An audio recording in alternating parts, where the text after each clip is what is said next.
Okay, thanks to everybody for joining us this evening. This is the second in our 2025 Mountain Zoom series, and I've got the pleasure of introducing Dr. Mark Estienne. Dr. Estienne is professor and swine research physiologist, and he is based at the Tidewater AREC Research and Extension Center in Suffolk, Virginia. And he's going to talk to us about small scale swine production. I know there's been some interest in that type of thing in all of our counties. So I'm going to turn it over to him and Dr. Estienne. I really appreciate you speaking to us this evening. Okay, thank you, Philip.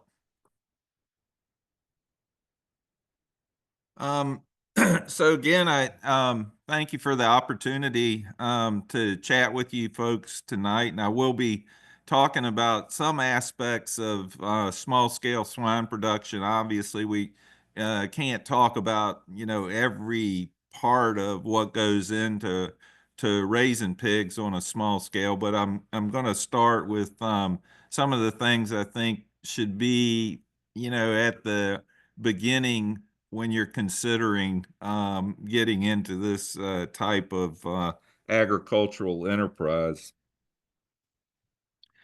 Before I do that, just kind of tell you a little bit about my background very briefly.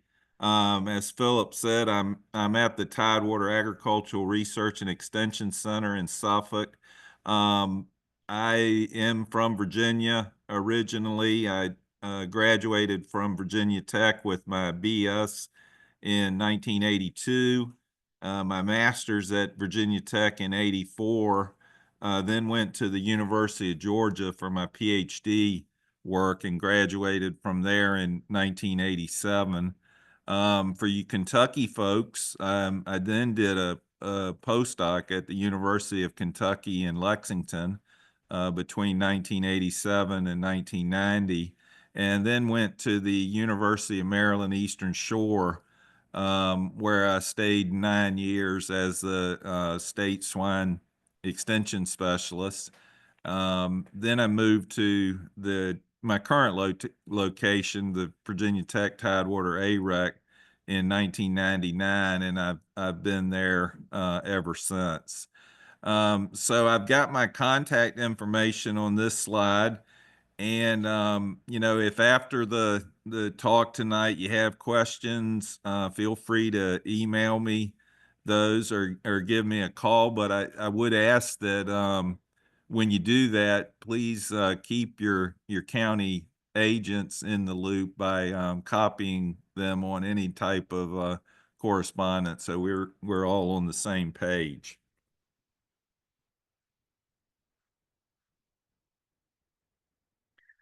So these are some questions that I encourage you to ask yourself, going from pretty general questions to specific. Excuse me, Dr. Estienne. It's not. We're not seeing a slideshow at the moment. Uh-oh. I can see it. Oh, okay, well, maybe it's just me. I apologize. Oh, okay. All right. So these are some questions to ask yourself if you're contemplating getting into the small scale pig business. And the first one is really kind of the very basic question to ask: what market am I going to serve? By producing pigs. And there's different markets. There's the commodity pork market, where basically you're raising pigs, the way people raised them many, many years ago, where you raise the pigs and then you take them to a local slaughter facility, or you take them to a local auction barn, and the pigs are sold as what we call commodity pork. Other possibilities are marketing the pork as locally produced or niche market. I know some people raise pigs and sell them into research facilities and that sort of thing. So you really got to narrow down the market that you are going to try to serve when you're getting into this pig enterprise. The other questions to ask, the next three are kind of group. What breeds of swine and breeding system are you going to use? Where can you purchase breeding stock? And then finally, on what basis do you select particular breeding stock? But I want to really talk about that first question here at the beginning of my talk. And what I've put together is just kind of a simple budget, and I would encourage folks to use this um, agricultural business and generator that's made from the University of Missouri. They do the Missouri Crop and Livestock Enterprise budgets, and you can get on there and you can put in your numbers and your assumptions, and it'll come up with a pretty good budget. And I want to just kind of start with that. And when I went into that website and got into the budget, I went ahead and put in a few assumptions. And those are here on this first table. And you can put in a lot more than this, but this is just some of the more important ones, I think, to consider when you're getting into this type of enterprise. For the sow, if you're going to keep sows, I put in that you can get 2 litters per sow per year. Big operations are pushing that to 2.2 or 2.3, but I just, for simplicity, put in 2 litters per sow per year. I figured that pigs weaned per sow at 8. Certainly the big commercial units like Smithfield Foods, they're going to be weaning a lot more pigs per sow than that. But for a small scale type operation, I put in 8. Death loss percentage, sows, I put in 5. Death loss in pigs from wean to finish, I put in 5. Wean to feeder pig, 2.5%, and feeder to finish at 2.5%. Actually, if you look at the large commercial operations right now across the country, they're running sow death loss between 10 and 13%. But I think on most smaller scale operations, I think 5% is going to be closer to what's going to happen.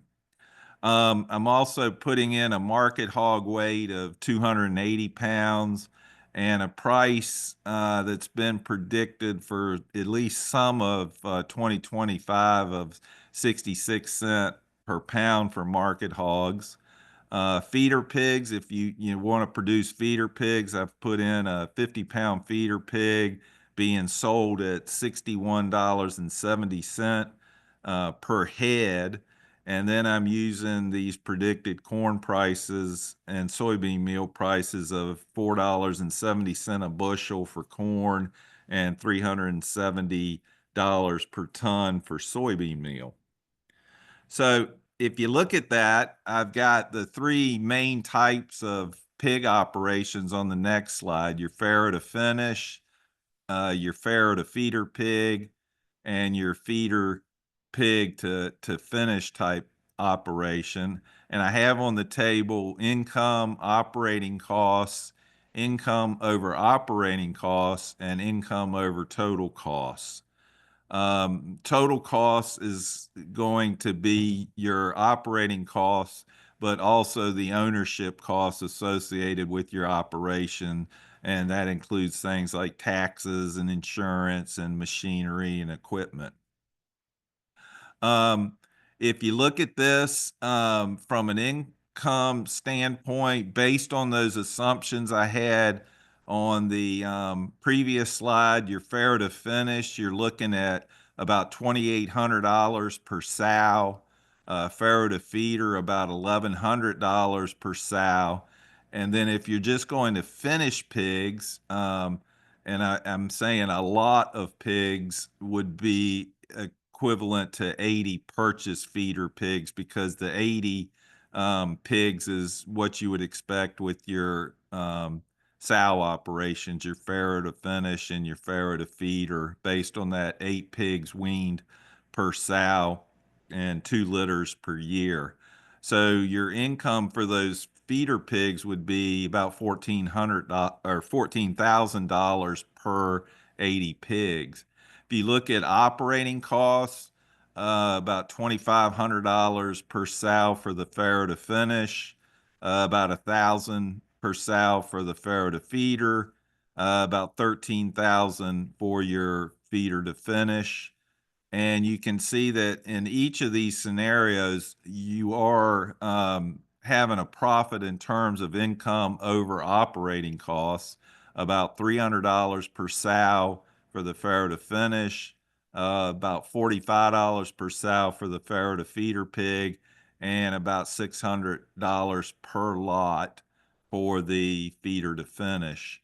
So if you look at these sow operations, if you figured, you were going to start small with like 5 sows, then your enterprise income over operating costs is going to be about $1,500 for the farrow to finish, about $2,000 for your farrow to feeder operation. If you look at that income over total costs, you can see that actually all 3 type enterprises are in the red. Now, this is a situation, what I have here in this first table, of if we're looking at selling the pigs as commodity type pork. Okay, selling them direct to a slaughter facility, or selling them through a auction barn, through that type of market. If you can go the way of further enhancing the pigs in terms of selling them as locally produced, raised on pasture, those sorts of things, you may be able to get better than those incomes that I mentioned in the assumption slide. So let's say that if we increase that sale price to $1 per pound for the market hogs and $100 per head for the feeder pigs. So for those market hogs, let's say you're selling those pigs as locally raised, pasture, animal welfare friendly, that sort of thing, or you're focusing the sale of your hogs so that it corresponds with, say, the late fall, early winter, when a lot of people out in the country still like to do an occasional hog slaughter. You may be able to get $1 or more per pound for those market hogs. And the same way with the feeder pigs, if you can sell them as, let's say, Berkshire, purebred Berkshire feeder pigs, or humanely raised feeder pigs, you get $100 per head for those, as opposed to the $61 per head that I mentioned earlier. And if you go with that, then you can see that your income is going to be $4,500 per sow for your farrow to finish, $1,600 or more for your farrow to feeder per sow, $22,000 for your feeder to finish. Operating costs, $2,600 per sow for the farrow to finish. In the farrow to feeder is going to be about the same. Well, it is going to be the same, and $1,600 or $16,211 per lot for the feeder to finish. Now, what happens, even though you're just getting increased sale price, this increased operating cost is taking into consideration things like the pork checkoff, where money is taken from the sale of each pig to go to the National Pork Board for the research and education activities and marketing activities that they do. So that's why you see that start to go up a little bit over what we had up in the first table. If you look at income over operating costs, then the farrow to finish is about $2,000 per sow. Farrow to feeder, $582 per sow, and the feeder to finish about $6,300 per lot of 80 pigs. And when you do this, you do see that the income over the total cost is going to be in the green for all three types of operation. So the main thing, I'd like for y'all to get from this is that you need to figure creative ways to get the sale prices for your animals up over what you're getting for the so-called commodity type pork prices, because you're not going to be able to compete with the Smithfield Foods and the Prestige Farm type operations. You need to get a market that is distinguished from them. And also, anything that you can do to decrease those operating costs like feed, veterinary care, et cetera, that's going to influence the bottom line as well. So let's go back then to these next three questions that I had on this slide. What breeds of swine and breeding system do you want to employ? From where can you purchase breeding stock? And finally, on what basis do you select a particular breeding stock? Before I get into the different breeds, I wanted to just throw out a few cautionary statements about the use of so-called prolific swine, the type breeding stock that you see in use by places like or farms like Smithfield Foods and Prestige Farm. They're using hyper prolific genetics that is a combination of a lot of the conventional breeds of swine that we have in the United States, but they have focused on increasing litter size tremendously over the last 30 years and have been extremely successful in that. And by definition, these prolific sows are sows that routinely have several pigs more per litter than they actually have teats to nurse those pigs. So we're talking about litter sizes of 17, 18 pigs per litter. Now, what's been an unintended consequence of that selection for increased litter size has been an increase in the proportion of the litter that are what we call runt pigs. And by definition, those are those pigs weighing less than 2.2 pounds at birth, and they have a great risk of pre-weaning mortality. So, when we get these really large litters, a lot of the pigs are going to be very small, and you're going to see death loss in those litters, sometimes as high as 20% or so. So I really think the small pig farmers should select females, with good mothering ability, have at least 12 well-spaced functional teats, and that are chosen to produce more modest sized litters rather than these sows that were developed to farrow these extremely large litters and that consequently have, numerous low birth weight pigs.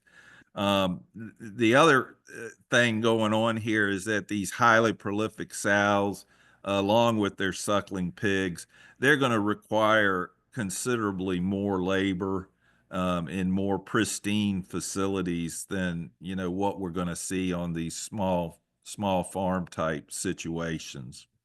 So just a cautionary thing there.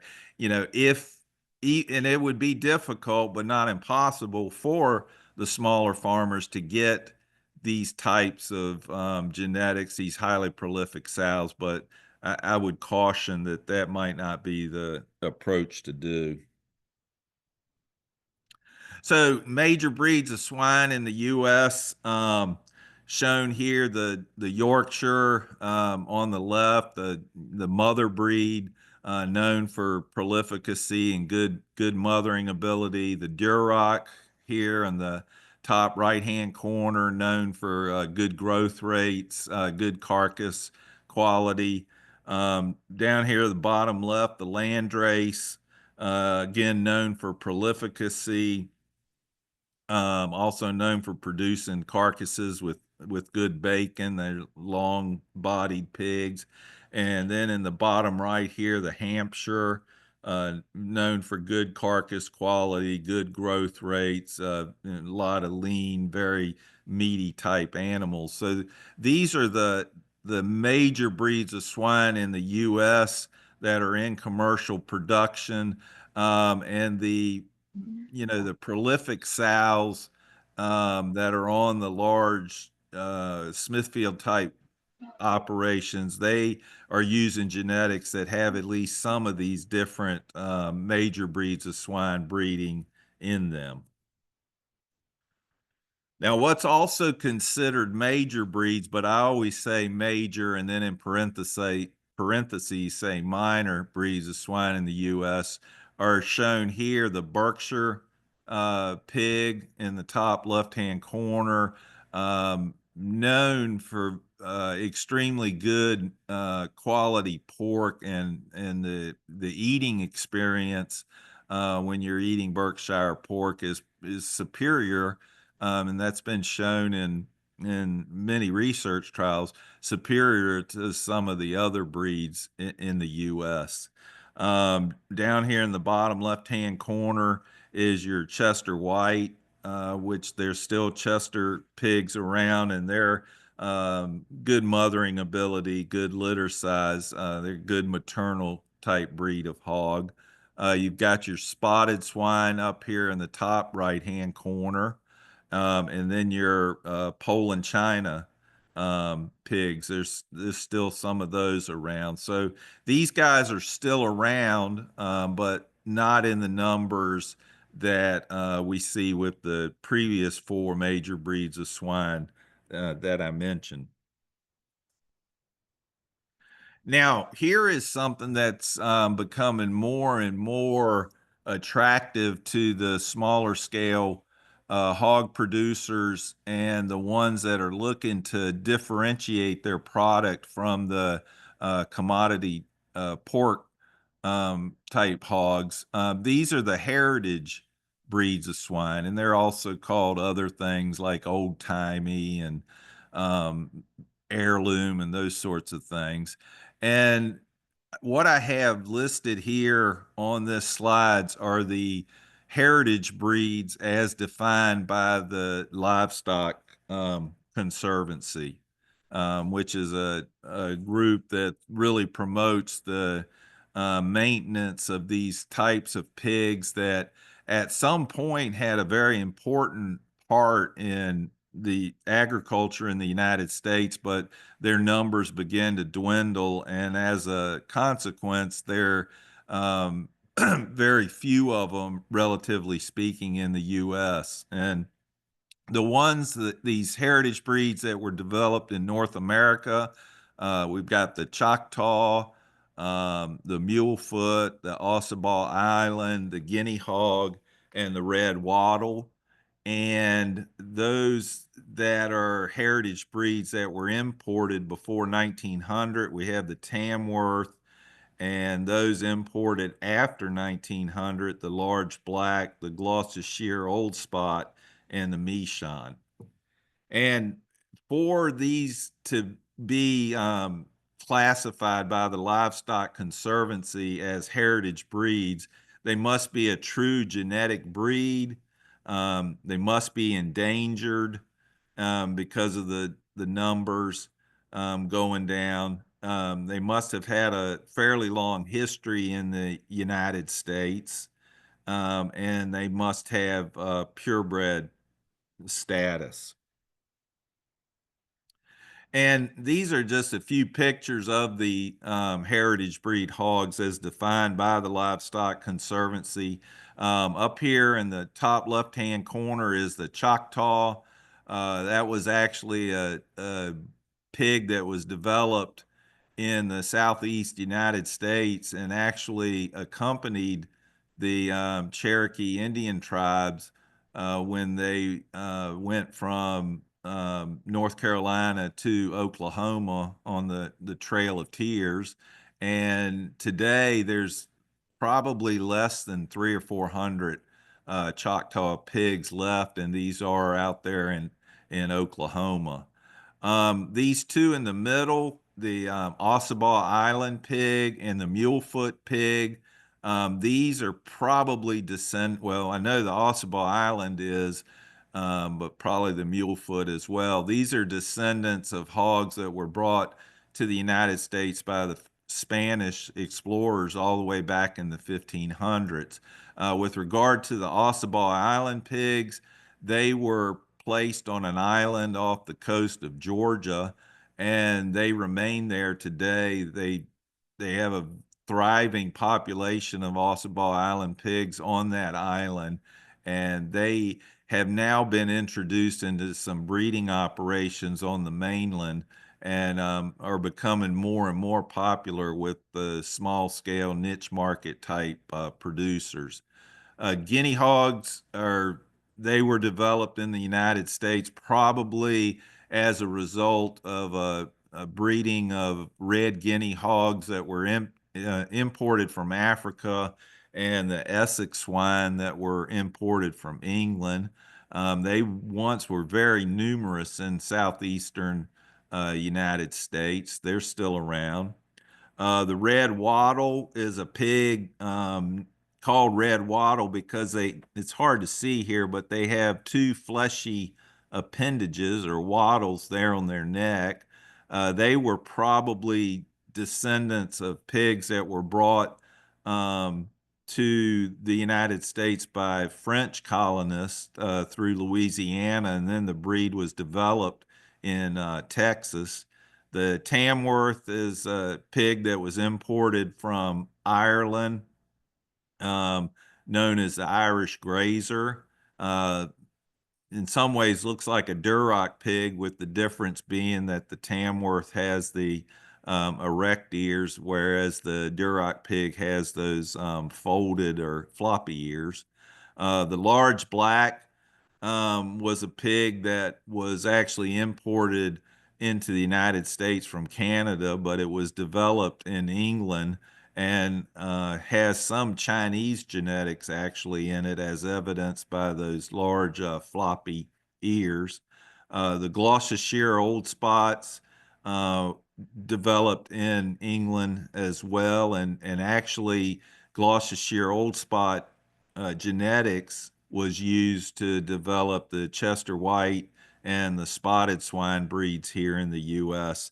And then the relative newcomer is the Michon, which is a Chinese breed known for high prolificacy, very routine for these type animals to have litter sizes of 18 or 20. They were imported into the United States back in 1989 after about 10 years of negotiation with the Chinese government, and was used to incorporate their prolificacy into some of those highly prolific sow breeds that we now see on the large scale commercial operations. Why I have these green check marks in these different pictures is because each of these heritage breeds are actually available by breeders within a 500-mile radius of where we're located here in Suffolk. So you can find these types of genetics on farms in Virginia, North Carolina, Kentucky, Tennessee. The one exception being the Choctaw. I'm not aware of any of those genetics anywhere here in the Southeast. So I wanted to share now a little results of an experiment we did at the Tidewater Ag Research and Extension Center in Suffolk, which was funded by the Virginia Agricultural Council. And what we wanted to do was see how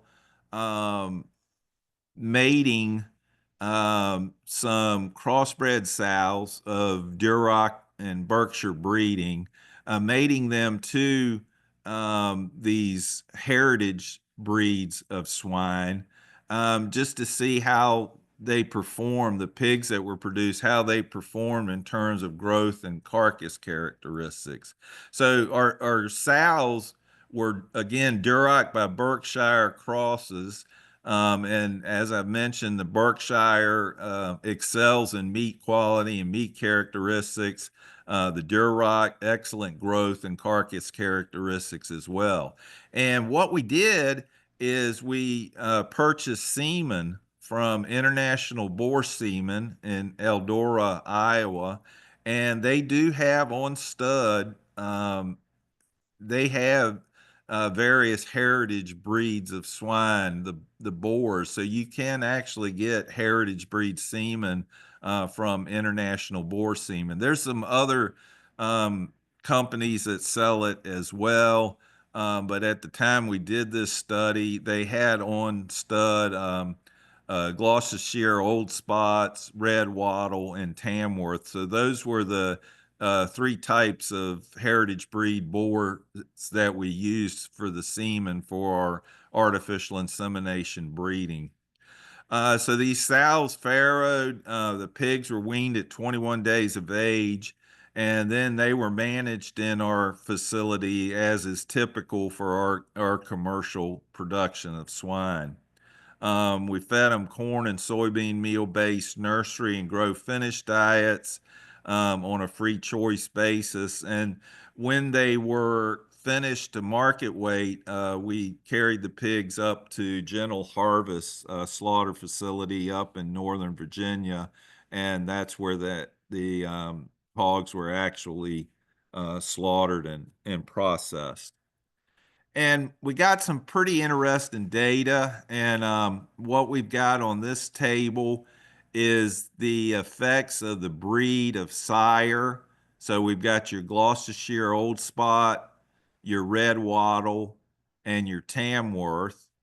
And then I've also got it broken down into both barrows and gilts. So we had a total of 23 pigs on this study, 8 of the Gloucestershire Old Spot sired pigs, 8 of the Red Wattle sired pigs, and 7 of the Tamworth. And this shows the growth characteristics for the various pigs. On average, the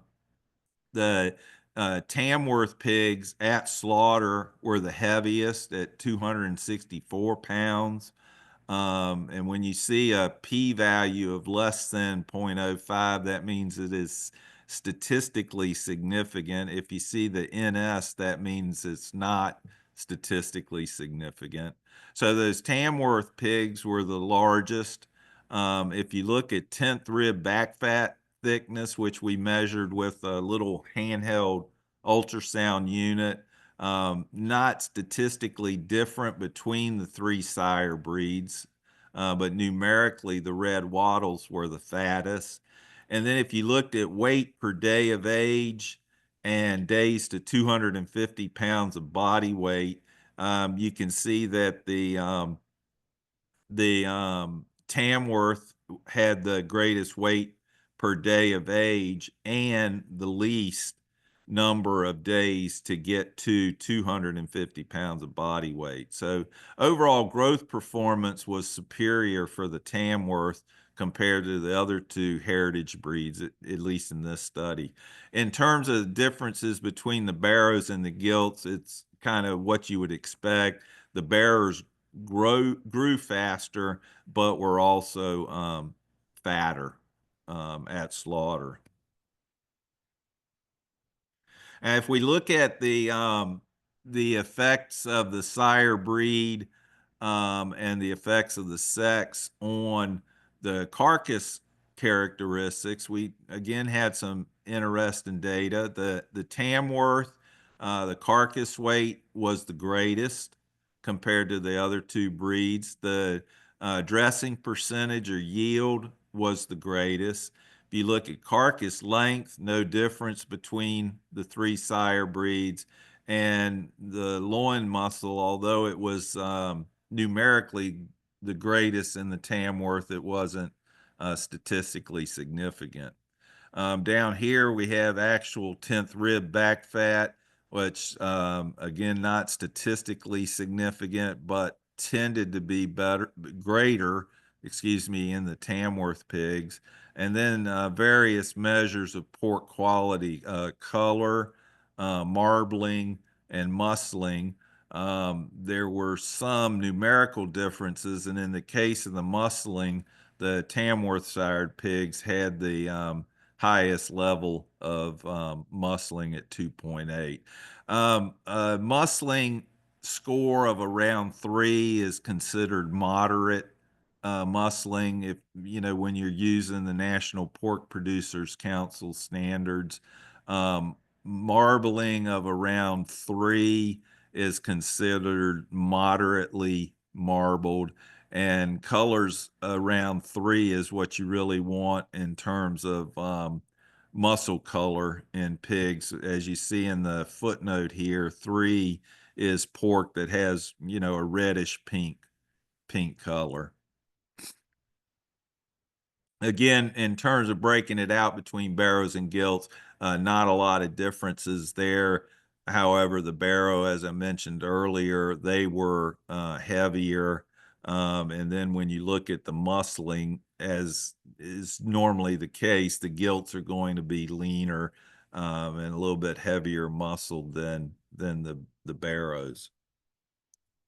So what did this, excuse me, before I get into the summary, I thought it was interesting to compare our measures of 10th rib back fat thickness as determined using the little handheld ultrasound unit that we have in the bottom right picture here on this slide. Compare that with actual carcass measurements. And you can see that if you look at the mean across all the pigs, the 10th rib back fat thickness with the ultrasound was 1.24. If you looked at actual carcass measurement that we measured, it was 1.20, so a difference of only 0.04 inches. And the minimum with the ultrasound was 0.90, 0.80 when we actually measured it, and the maximum was 1.80 compared to 2 when we actually measured the carcass. So these handheld ultrasound units for the small producer can be a valuable tool if you're looking to make some selection decisions based on back fat thickness, or to perhaps market animals based on the amount of back fat thickness they have. They're fairly accurate, and a unit like this costs maybe $400 to $450. So it's an affordable tool that small producers might want to consider using. So in the summary on this experiment, we used AI in a crossbreeding program, capitalizing on the flavor characteristics of pork from heritage breed hogs and the superior carcass quality and growth performance of Berkshire and Duroc pigs. The pigs sired by those Gloucestershire Old Spots, the Red Wattle, or the Tamworth boars, and raised in an environment similar to modern commercial production systems, grew well and produced carcasses with quality that were acceptable by current industry standards. All of those pigs, the carcasses were very good, a little bit fatter than, well, in some cases considerably fatter than what you would see with some of the commodity pork that's produced in the U.S., but that increased fat by these heritage breed pigs would probably translate into a better eating experience, when that pork is cooked and consumed. Overall, in our study, the Tamworth sired pigs displayed superior growth performance and carcass characteristics as compared with the Gloucestershire Old Spots and the Red Wattle sired pigs. And then finally, that A-mode ultrasound instrument was reasonably reliable for determining the back fat thicknesses in these groups of live heritage breed hogs. Now I'd like to talk just a little bit about, if you're actually selecting breeding stock and what are some things you should look at. First, look at data. So you want to make sure, as we did in this previous study, that the crosses that you're using, the selection criteria, that the animals have acceptable growth rates and body condition. You want to make sure they're structurally sound with large, even toes. If you're selecting a specific boar to be used, you want one with high libido, large testicles, and a normal penis. Gilts, you want a normal vulva. Both boars and gilts should be selected that have at least 12 normal teats. And when you're selecting breeding stock, it's best if you select breeding stock that was raised in an environment that's similar to the one that you're going to have on your farm. So just a few pictures here when we're talking about structurally sound animals and looking at the leg and feet structure. This is a side view of the pig, and what you would want is something that looks like this. These pigs here, or this pig here, if you're looking at that rear leg, they probably are what we would call sickle hocked, and there's a little bit too much bend there. This pig here, you don't want these post-legged pigs because they tend to break down, particularly if they're going to be raised on concrete. And then a pig like this is what we say has weak pasterns, and they're going to have some structural problems as well. If you're looking at the front leg, this would be a normal front leg, one that you would consider to be good. This front leg is, again, weak in the pasterns, and then this is too upright and what we would call buck-kneed. And these pigs that display this type of um, condition are probably going to break down and not last long in the herd. This is what we want in terms of when you're looking at the pig from the front in terms of the leg structure. You don't want this type of structure where the knees are banging. And also you don't want this pig that looks like it's been riding a horse, actually. These are two unacceptable type pigs in terms of their soundness.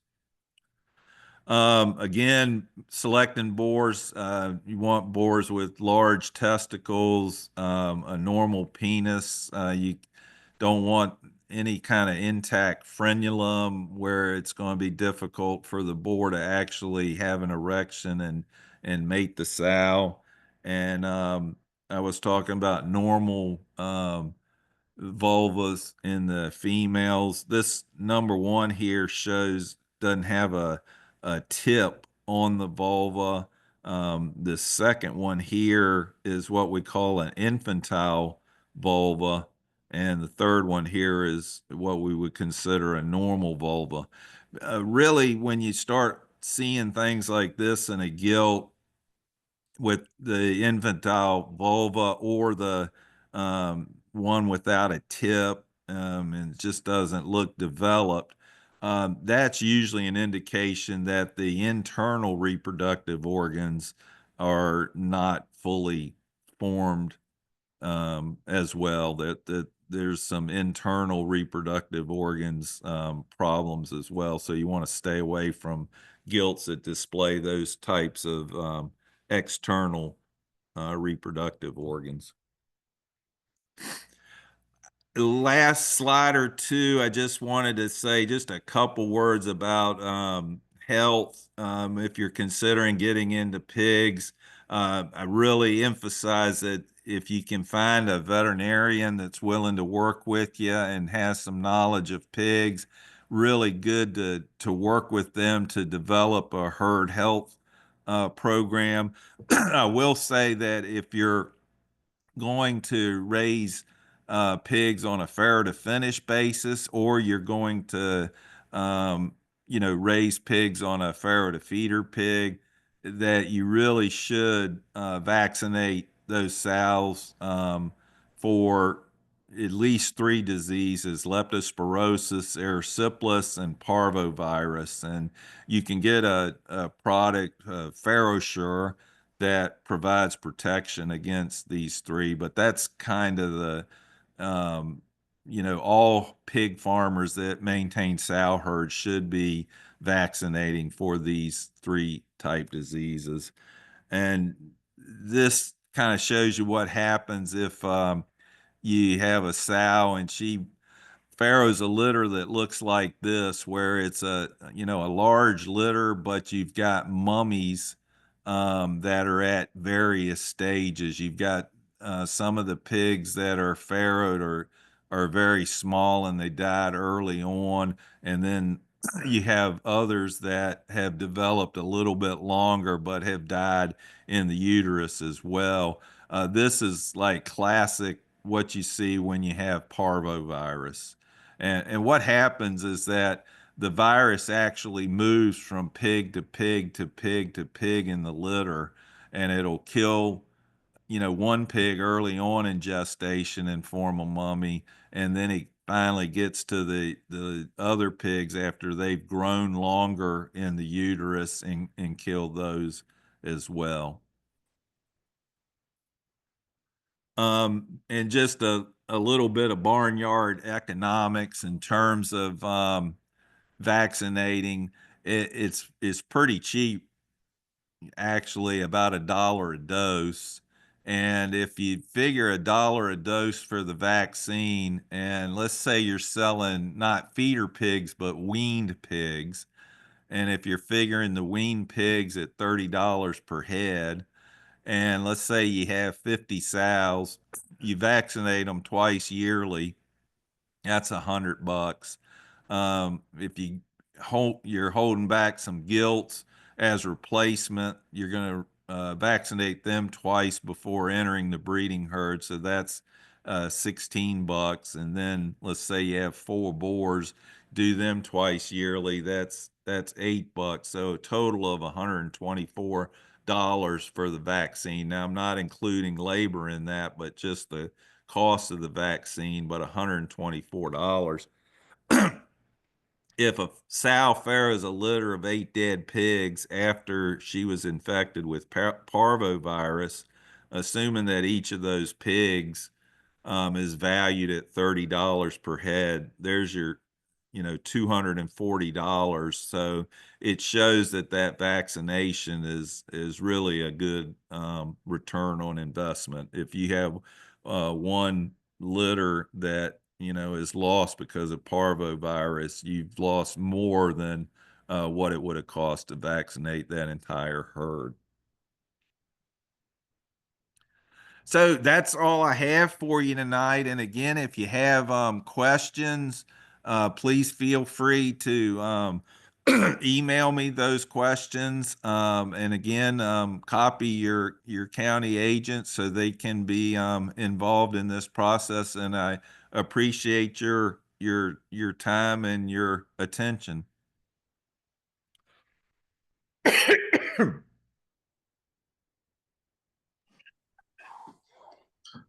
Thank you very much. Anybody have any questions for Dr. Estienne?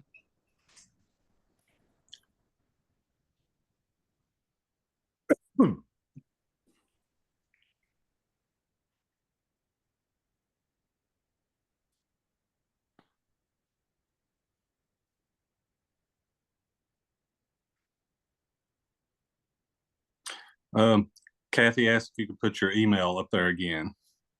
Okay.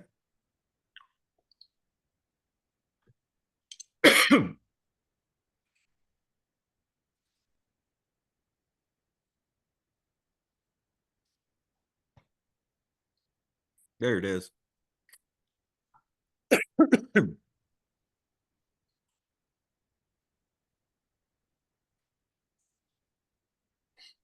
Okay. Any other questions? Okay, Emily's got one in the chat. I don't know if you can see that, but let me open that up.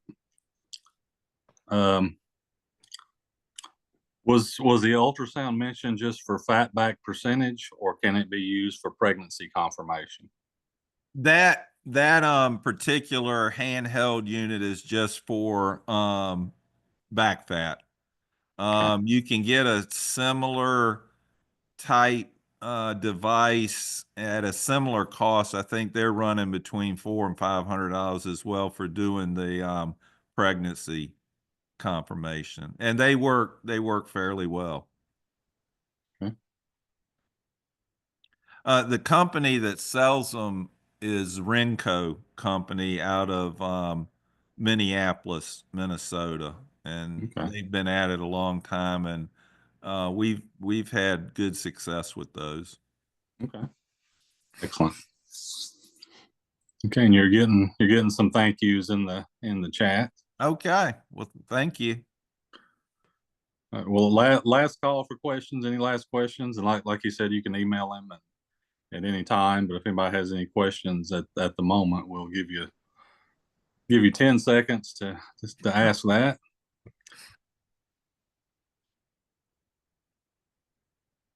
Okay, yeah, seeing none.